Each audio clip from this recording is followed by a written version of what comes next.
next we'll walk through the week one practice. So I guess everyone has downloaded the week one practice materials.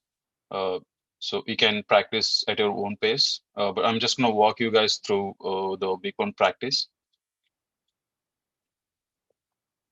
So this is a week one practice. So we'll use a SQLite library for the practice. So this is a SQL engine, database engine. So you just need to import the SQLite and start working with the SQLite library. So the first thing is to connect to a DB. So SQLite 3.connect, and you can name anything here. I just named as a week1.db. This will create a database in your local system where you are running this notebook. And this cursor will create a cursor object for you, and you can subsequently use that cursor to run any SQL statements. Here we are using a pandas to load a CSV file and then later convert that to SQL. You can see that EMP is a table name, and this is a connection object. And this will create a table in the database you created before. And you can always use a cursor as an iterable as well.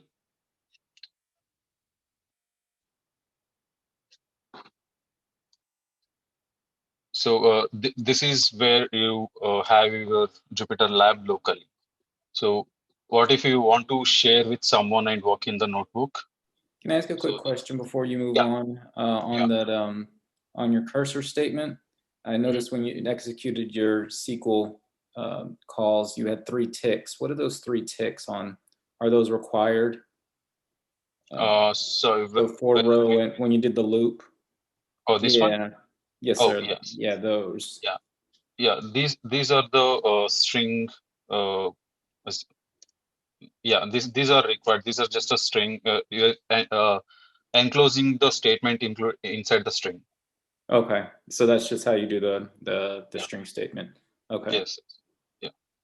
Okay, yeah, just I've never seen it like that before. All right, thank you. All right.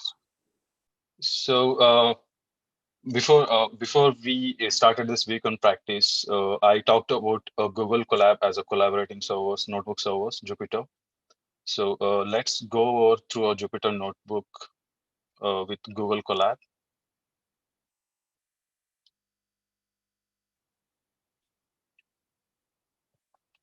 So this is a Google Colab Jupyter notebook. So what you can do is how to access the Google Colab. You can just say collab.research.google.com.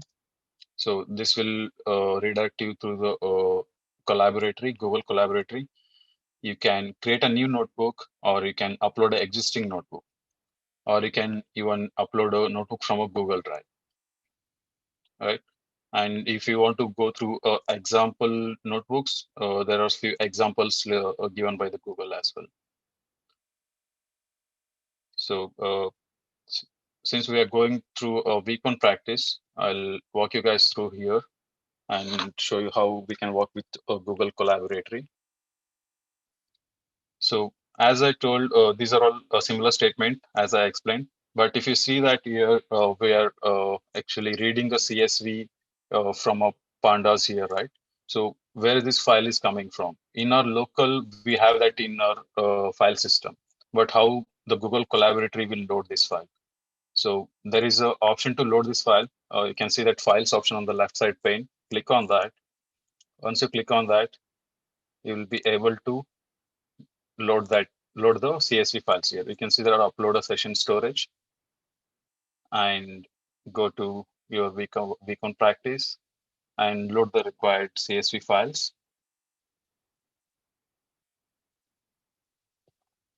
So these files will be uploaded.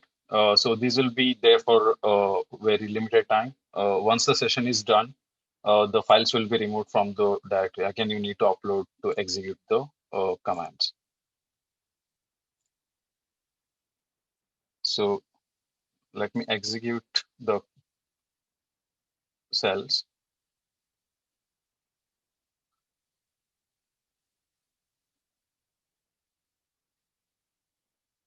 So this means that the CSV files are uploaded, and we will be able to access the CSV files in the subsequent cells. So SQL statements will be executed with execute method from the cursor object. You can see that C is our cursor object. I'm saying that execute this statement for me. So I'm saying select star from employee table. This is gonna give me back the table, employee table with all the attributes.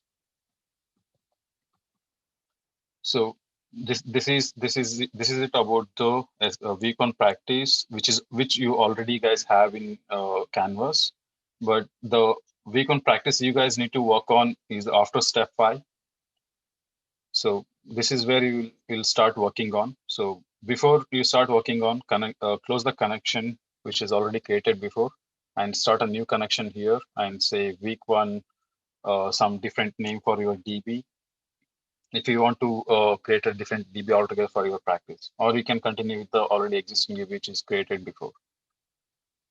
Right. So that week on practice can be you can access that from the chapter 1 from SQL Cookbook. So just follow the all the practice questions here. There'll be a problem, solution, and a discussion. This will be very helpful if you guys practice every week. So because since it has a discussion section, you will understand what's happening with the SQL statements, and it is cleanly explained. So once you are done with the week on practice, you no need to submit week on practice. It is just a practice for yourself. And the next is that converting a Jupyter notebook to a PDF. So we can convert any Jupyter notebook to PDF using Python libraries. So this will be very helpful for submitting your assignments because you'll need to submit your assignment in a PDF format. So we can convert a notebook to a PDF using NB Convert, or there are other libraries available as well. So how do you install these libraries is that you need to install that externally using pip Python package, or if you have a Anaconda, you can use a Conda package as well. You can just say pip install NB Convert. It will install the NB Convert package in your system. But just installing the NB Convert will not help because it needs other dependent libraries as well, which are Pandoc and Tex. You can follow this link for the detailed installation steps. All this material is already available in our Canvas. So if you have any issues while installing any packages or running a Jupyter notebook, please post up here as a post, and then I'll reach out to you guys to help out. So other library which we can use to convert to a PDF is using Notebook as PDF. You can say pip install -u is just to upgrade. If you already had a Notebook as PDF, it will just upgrade the version, or else you don't need this as well. You can just say pip install Notebook as PDF and say Jupyter NB convert to PDF by HTML and the name of the IPNB file. This will convert your IPNB file and save the PDF file in the same directory where you're executing this command. So this is where this is how you convert convert a notebook to PDF in the local system. But how do you convert a file which we are working in the Jupyter Google Collaboratory, right? So for that, there is the easiest option available, and there is a code available which you can convert to a PDF as well. But easiest option is to, I guess this is common for everyone. You can just say print, and as soon as the print screen comes up, you can save that as a PDF. That's it. You don't need any libraries for that. So that's about converting to a PDF. And for any references, I have attached a reference slide as well. You can go through all that.